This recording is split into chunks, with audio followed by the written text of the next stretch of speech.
All right, good morning. It is Sunday. Happy Mother's Day to all the moms that may be watching. I'm Robin. This is my family's farm. We're called Phoenix Farms. My husband Whitney is on the other side of the camera. He's getting ready to do some cleanup, I think. But yeah, so we're just kind of out here this weekend tying up loose ends, getting some fabric down in this new tunnel that we just put up this last week. I just have to deal with some squash bugs, get all that covered under bug netting. I'll explain that process here in a little bit and show you what I look for when we are dealing with that pest pressure. But yeah, it's just a lot of tying up loose ends, getting things picked up so the beginning of my week next week goes off smoothly.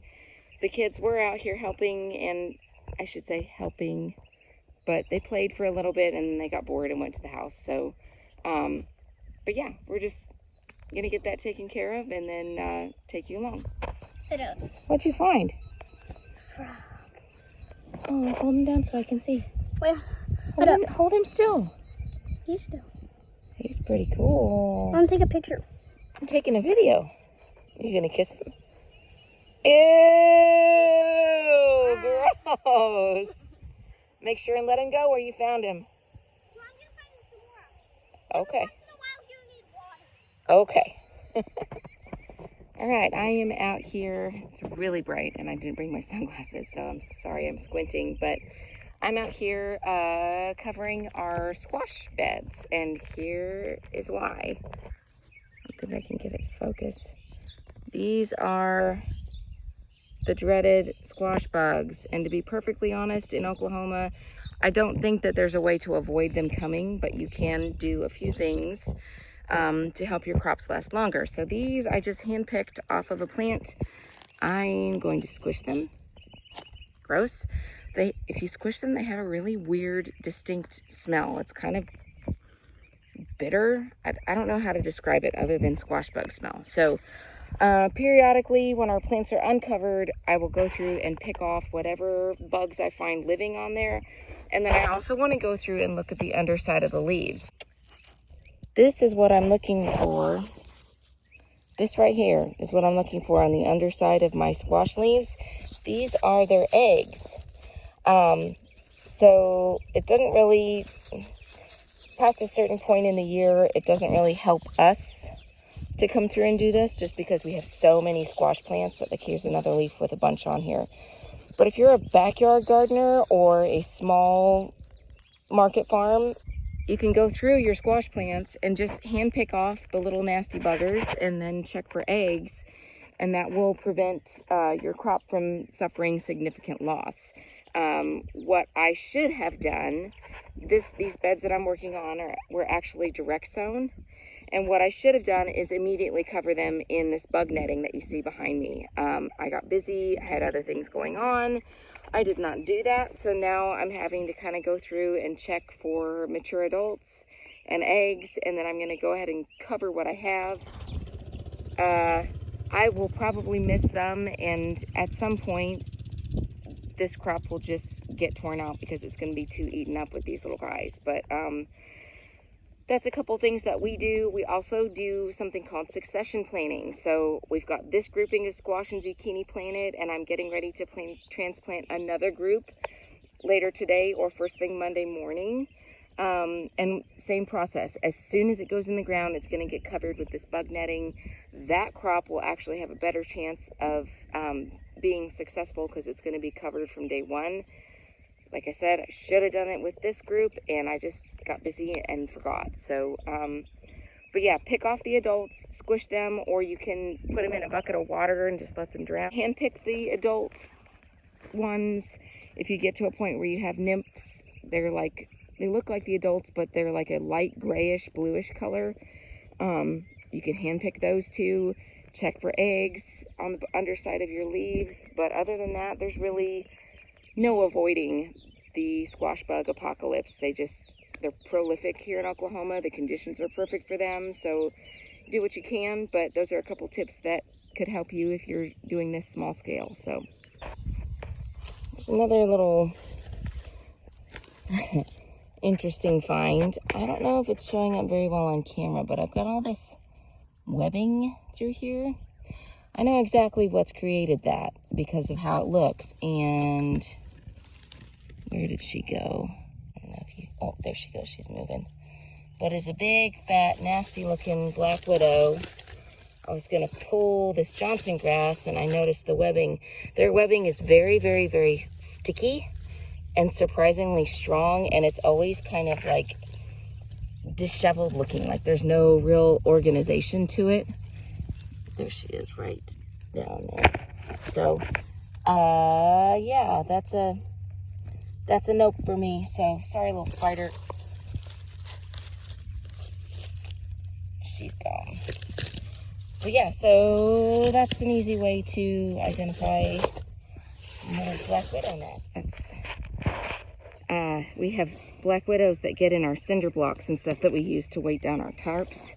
So I've just learned to notice what their webs look like, and they feel very distinct. So if you ever stick your hand in one, you'll know, oh, I probably need to not go there.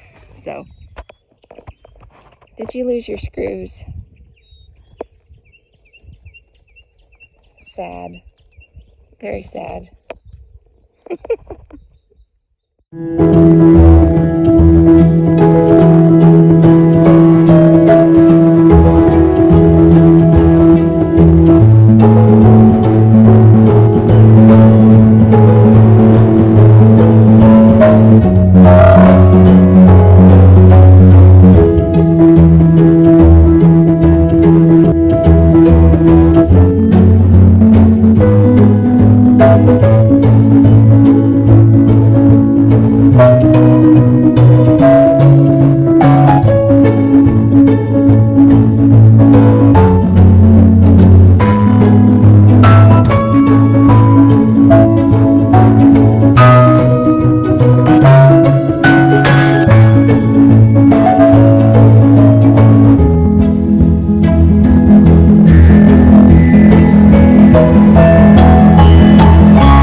Right, well, I just made it back from the neighbors. They texted me a couple days ago and said they had some chickens that they did not want.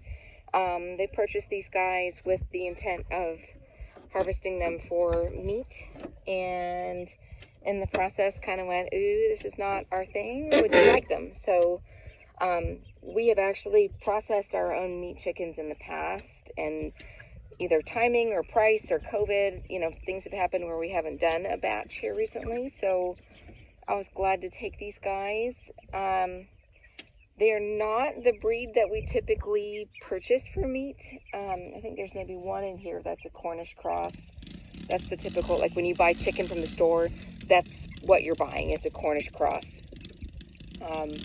These look more like, I've got a couple Rhode Island Reds and maybe a couple Barred Rocks and some funky breeds from a hatchery that they ordered from. So they're cool looking.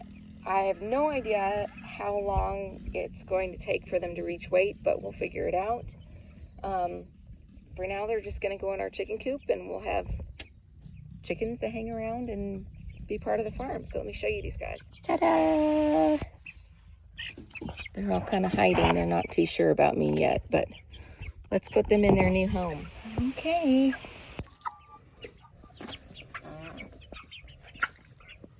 Check out your new digs. A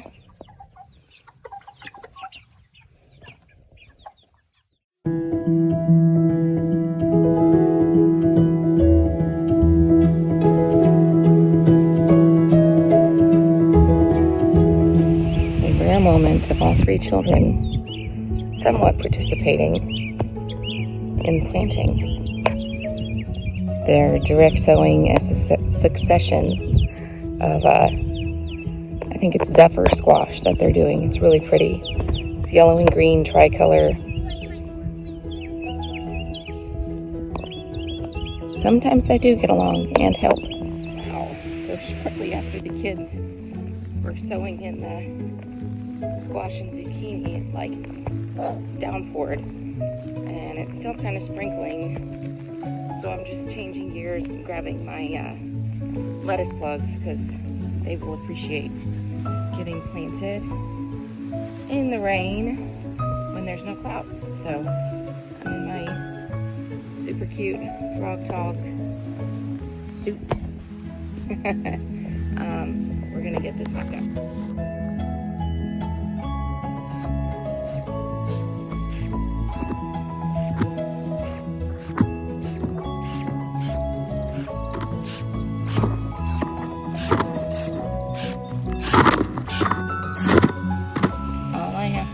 Plug him down into his nice little bowl. Here's another one. Nice healthy little guy. Stick him down in there. Tuck him in. Ta-da! I am out in what's left of one of our greenhouses, doing a little cultivation today. I think that's going to take up most of my time first thing this morning. Just running one of my little tools here through the bed space and getting all the little weed seeds out of the way. After we're done cultivating, next big task is going to be trellising our cucumbers. We train them to a single leader stem and we trellis them straight up the same way we do our tomatoes. So it looks really cool when it's done. I'll show you that process today as well. I'm gonna have to take a few oddly timed breaks. My kids have basketball camp today and they're split up by age group, so I've got 2 trips to just have to mix in being mom. But yeah, we're gonna get that done, and then I have 2 open beds that need to be direct sown. I think I'm gonna do radishes and spinach. So that is the plan for today. It is Tuesday, in case you didn't know. This is Phoenix Farms. My name's Robin. We are a small family-owned and operated market farm in rural southern Oklahoma. And welcome to our channel. If you're new here, make sure and give us a like and subscribe. Share our video if you enjoy the content. Like our video if you like the content. Those are 2 really easy things that you can do to help us grow our channel and get some of our content out to other people that might enjoy it as well. So if you could do that for us, that's awesome. I think both buttons are right down below, down here. So thank you, and I'm gonna get to work.